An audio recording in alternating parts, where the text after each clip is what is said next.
Hey guys, the Dodge Challenger SRT Demon was just revealed, and I'm pretty impressed with its drag-oriented performance, but there's a lot of marketing talk that went on during the reveal. Let's break down what's behind the sales pitches.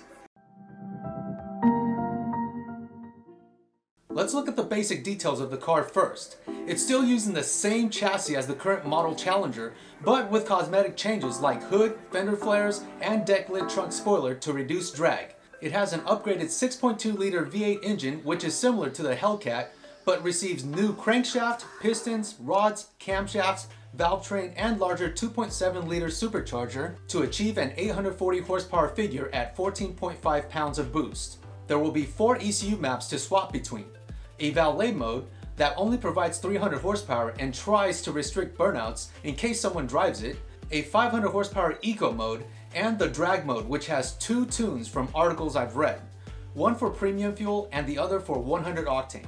I'd recommend owners to find out if they can even get 100 octane locally. There are no MPG estimates at the moment, but I don't think anyone would care with this type of a car. It has an estimated weight of 4,280 pounds, which is heavy, but does come with standard weight reduction consisting of trunk trim and carpet, passenger seat, and entire back seat. If buyers need the passenger seat and back seat, then it could be supplied as an option at a charge of $1 each. There is a large hood scoop which directs air to the intake, then to the supercharger, since it'll need it for the 840 horsepower it'll produce. It's a clever design since it creates a ram air effect, especially at higher speeds. The Dodge Demon has lightweight 18-inch wheels with specific Nitto NTO5R drag radial tires. Both front and rear wheel and tires are the same size. The sticky tires have a tread life of 0-0, so expect only a few thousand miles out of them before buying another set. There is also a Demon crate package which can fit into the back of the trunk and includes lightweight front skinnies and other parts to help you install them at the drag strip. Dodge claims that the car will lift in the front. I like that it's got some neat drag racing tricks too, which I'll just list here and you can pause it for review. Performance-wise, 0 to 60 is achieved at 2.3 seconds, which is quick, but may only apply to a prep track and not translate over to street performance. That's a lot of power to put down on the street, and without any prep, it may just spin the wheels. Having a 0 to 60 under 3 seconds is still impressive though, because it's typically all-wheel drive cars costing $100,000 and more that can do this. The Dodge Demon has a top speed of 168 miles per hour, which is based on the maximum speed rating of the Nitto NTO5R tires. It runs a quarter mile with eco mode at 11.59, which is close to the 707 horsepower Hellcat. In drag mode with premium fuel, it'll do a 9.9 at 136, and with 100 octane, it's completed at 9.65 at 140 miles per hour, a difference of 0.25. I'm assuming premium fuel to be 93 octane and not the 91 octane we get here in California, which has been known to cause cars to knock and send cars into safe mode. Remember when the 707 horsepower Hellcat came out and Dodge claimed a 10-second quarter mile time?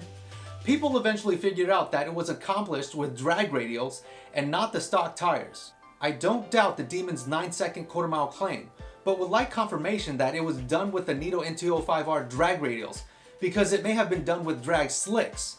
If it was done with drag radials, then slicks would improve that time. I wasn't able to find an answer, but let me know if you have an idea.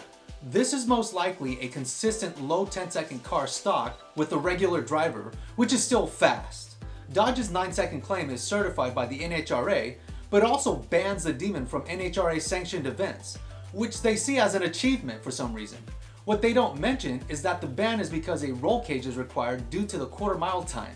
Drivers will be able to participate at NHRA events. They'll just need to get an inspected and certified roll cage installed first. Most drag strip rules will kick you out for having a car faster than an 11.49 with no roll cage.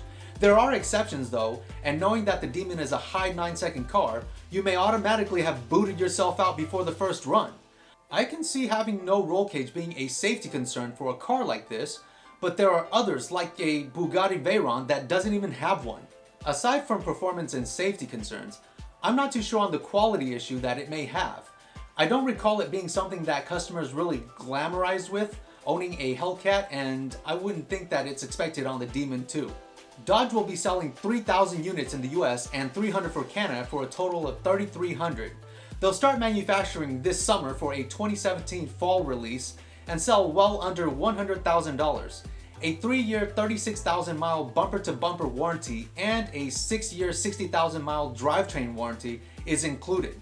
The 707 horsepower Hellcat currently sells for around $65,000, so I'd guess it would be in the $80,000 range, but there may be dealer markups like when the Hellcat came out, so it may end up being around $100,000 anyways.